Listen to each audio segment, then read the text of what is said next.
A very good morning to all the viewers of Q News English with me, Vijay Rana, along with Bharat from our studios out here in Andhra Pradesh, in Telangana, Hyderabad. I was about to say Andhra Pradesh because I'm used to it. I'm a 90s kid who was a part of Andhra Pradesh earlier. So my sincere apologies. Now we have Telangana as a separate state. Now, moving on, the headlines is US-Canada issue not the same. What is the issue with the United States of America now? And what was the issue with Canada? That's the prominent question that needs to be answered. And to answer that question, we have, the issue with Canada was the murder of a Khalistani terrorist. He was murdered on the soil of Canada, and Canada went out to the extent of blaming India for the same, but India clearly denied any involvement in the murder of this Khalistani terrorist, and Canada did not have any proofs to substantiate its arguments, and India also took some stern steps by not allowing visa for Canadians, etc. And they also reduced the number of diplomats out here in India. The Canadian diplomats were, they were sized, and also there was another news that came in from United States of America that another pro-Khalistani leader, that was Patwant Singh Pannu. There have been plots to eliminate or to kill Patwant Singh Pannu out there residing in the United States of America, owing to which America did submit some proofs, and Indian government is actually looking into it. Indian government always wanted a proof. United States came up with the proof, and our external affairs minister S. Jaishankar is out there to address the situation, owing to which he said the distinction here is essential. When the Americans raised the issue, they presented specific details. In international relations, challenges like these can emerge. Yes, challenges like these can emerge, and it's our responsibility to address them, explained External Affairs Minister S. Jaishankar. And on the left-hand side, as you can see, that's, remember this photograph, this is, it reminds me of the World Cup. Now, these are the Indian Air Force planes from the squad called Surya Kiran. So, yet again, we see Surya Kiran performing maneuvers, and this is in Hyderabad, where the graduation ceremony of the new cadets happened. So, every year, these cadets graduate, and they are the, they are going to be the pilots, the future pilots of India, and owing to which these maneuvers were performed by none other than our superheroes of India, the Surya Kiran squad. Moving on, finally, since the breach in Parliament happened, opposition has been questioning, they have been asking the government, in fact, they have been asking Prime Minister Narendra Modi and Amit Shah, Union Home Minister, to comment on it in the Parliament, owing to which Prime Minister Modi did address that, and he describes the incident as painful and a matter of concern. Yes, indeed, it is a matter of concern. How can two people actually go there with smoke canisters? What was the level of security? There was literally no security present. That's the big question. So that entire squad needs to be questioned. Leave aside what will be the fate of those 6 people who were arrested because they have been now categorized as terrorists. So, and in fact, that has to be done. It's not, imagine the kind of impact it is going to have on India, globally, India's image globally. That's going to impact India's image across the world.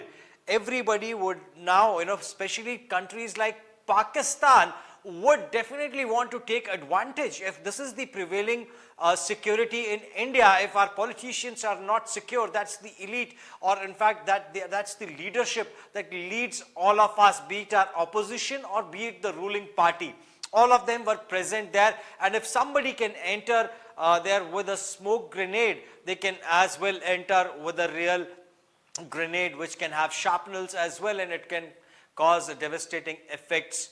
So, they are always on a lookout for such opportunities, and this gives them a fault line out there in the security. And, that is definitely, as rightly said by the Prime Minister, it's a big matter of concern. Everybody should be concerned about what were the security guidelines and parameters and why were they not being followed, and how could this even happen. And there was a blast that happened in a factory in Maharashtra, and let's see, 9 people were killed and 3 others were seriously injured. It happened in an explosive manufacturing company, and the managing director of the company has actually, and the name is Solar, in Maharashtra's Nagpur district, Ashish Srivastava, Senior General Manager of Solar Industries India Limited, issues a statement addressing the incident, revealing that the event unfolded at 9 a.m. in the building HRCPCH2, claiming lives of 9 workers. So compensation has been announced for the families of, the tragedy stuck workers, and also they have promised they will take care of the family for the rest of their lives, for the rest of the lives of the family members. And 335 COVID cases in India. Now, end of 2019, December 2019 precisely, I remember, because I was about to travel and the news was out, and COVID-19 was around the corner. There is a virus that has spread. Has it come back in 2023? That's the big question, because the numbers out here from Kerala are 335 fresh COVID cases in India, are something to ponder upon. So let's see, India reported 335 fresh COVID-19 infections on Sunday, with these active cases rising to 1,701 as per the latest update from Union Home Minister. Now, how many deaths have happened? That is going to be another important number to look at.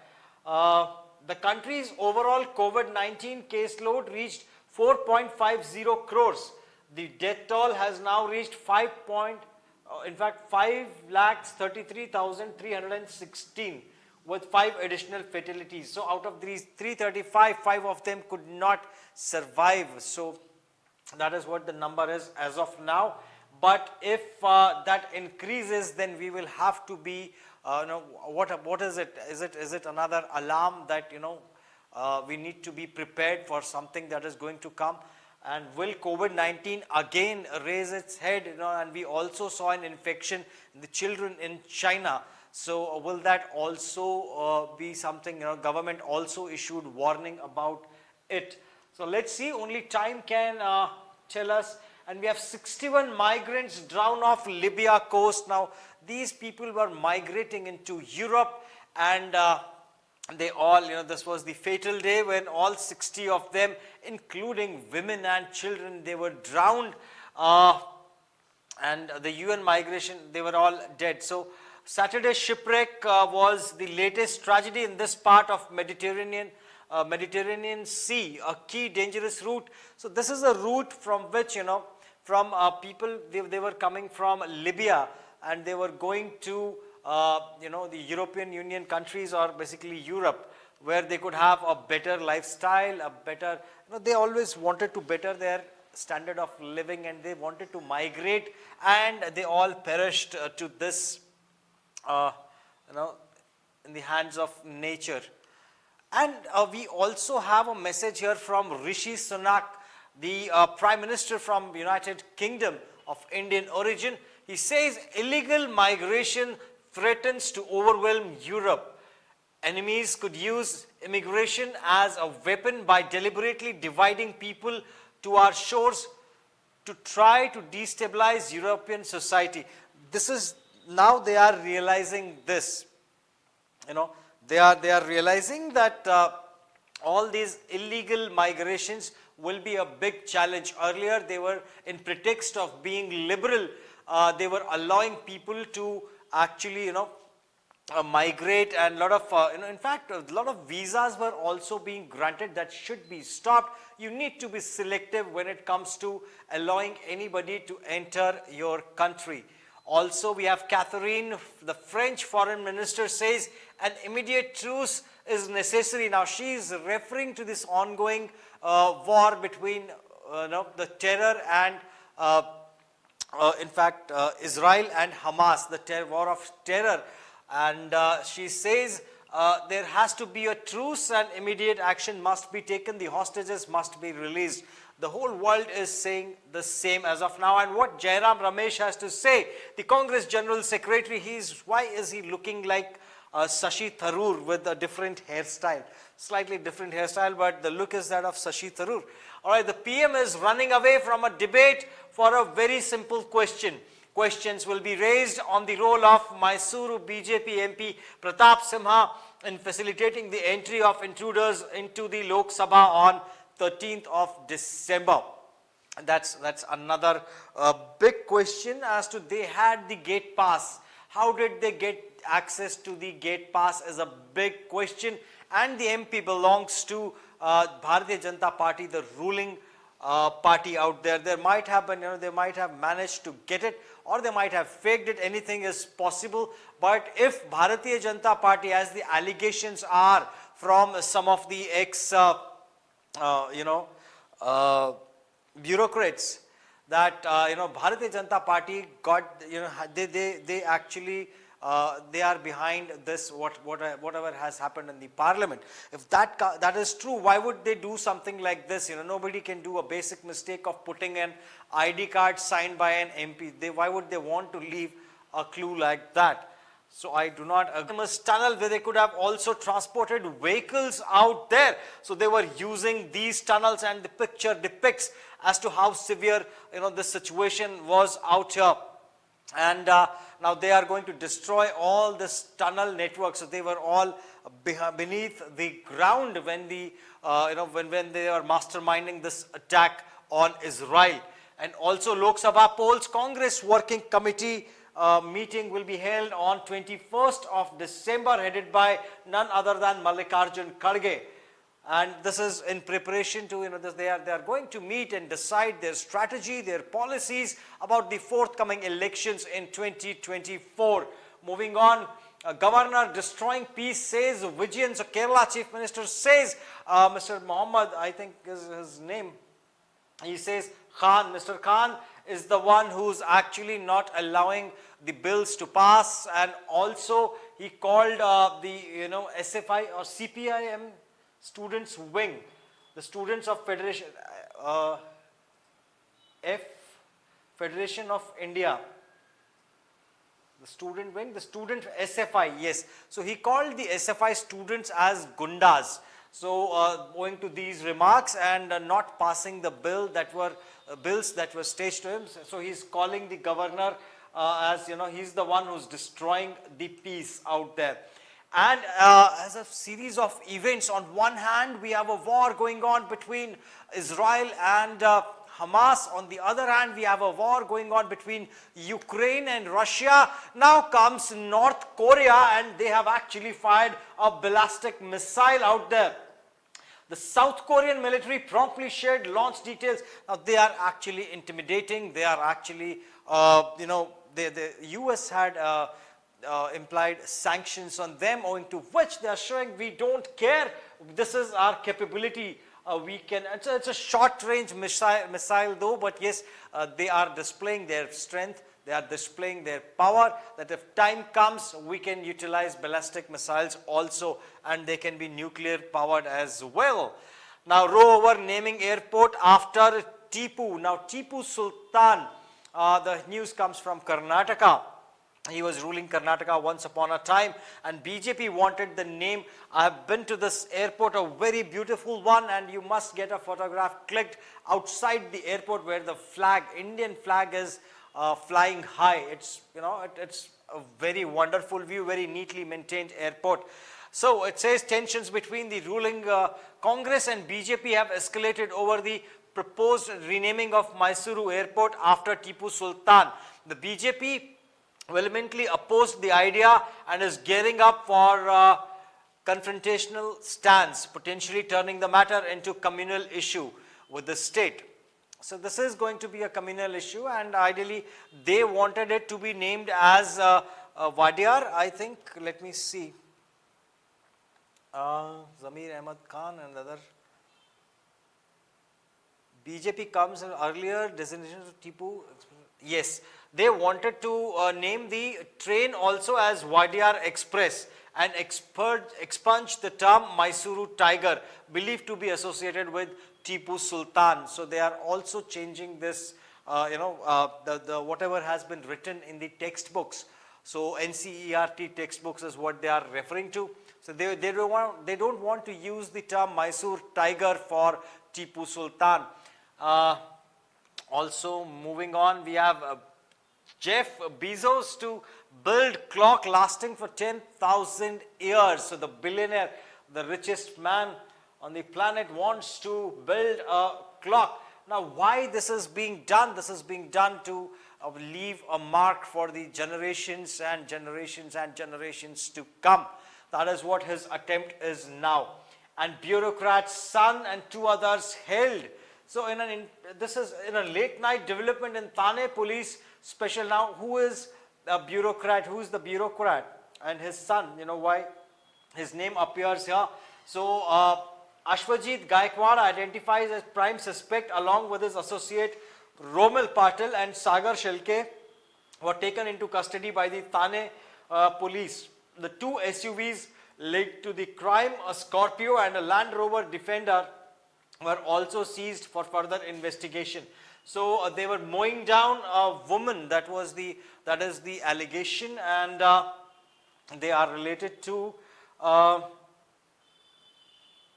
Vice Chairman and Managing Director of Maharashtra State Board Development Corporation. So again, a big challenge for BJP out there to justify these moves. So the age is 34, I think, of the son of the Vice Chairman and Managing Director of Maharashtra State Development. And Arshdeep Avesh set up India's win. So very fantastic performance by the India team, by the team India, and they beat South Africa by 8 wickets. So Arshdeep could not claim any wickets in last 3 matches. But then he had a 5-wicket haul, owing to which India has clinched another match, and they are now 1-0. The lead is now 1-0. And the news with which I would love to end this bulletin, we also will be witnessing inauguration of Ram Mandir this month, next month, in the month of January, probably 22nd January has been announced as the date when we will see the inauguration of Ram Mandir. But Ayodhya, the matter of Ayodhya does not stop there. There is going to be a masjid also that is going to be created, and as per the Supreme Court, the land has been allocated, the design is ready, construction is on, and when we will see the inauguration of masjid, here are the dates. Now, construction on the proposed mosque in Ayodhya, mandated by the Supreme Court in its Ram Janmabhoomi Babri Masjid verdict, it's slated to commence in May. So May will be the month when we will see the mosque also. So for all those people residing out there in our neighboring country Pakistan, which kept on alleging that hamari masjid ko shaheed kar diya tha, masjid is being reconstructed. That's how democratically India works. Ram Mandir or Ayodhya is the specific place where Lord Ram was born. So we are bound to have a temple out there, but nobody has taken away anything from the Muslim population. Also, they have also been granted a masjid out there, much more magnanimous and beautiful looking masjid out there. I googled the photographs. It's beautiful and very neatly done. So congratulations to both the parties involved in Ram Janmabhoomi case in Ayodhya. At that note, people, Vijay Rana signing off. Thank you so much for being with us. Please do not forget to hit the like, share and subscribe button. Jai Hind. To that theory out here. And moving on, Israel finds 4-kilometer long tunnel in Gaza. So another,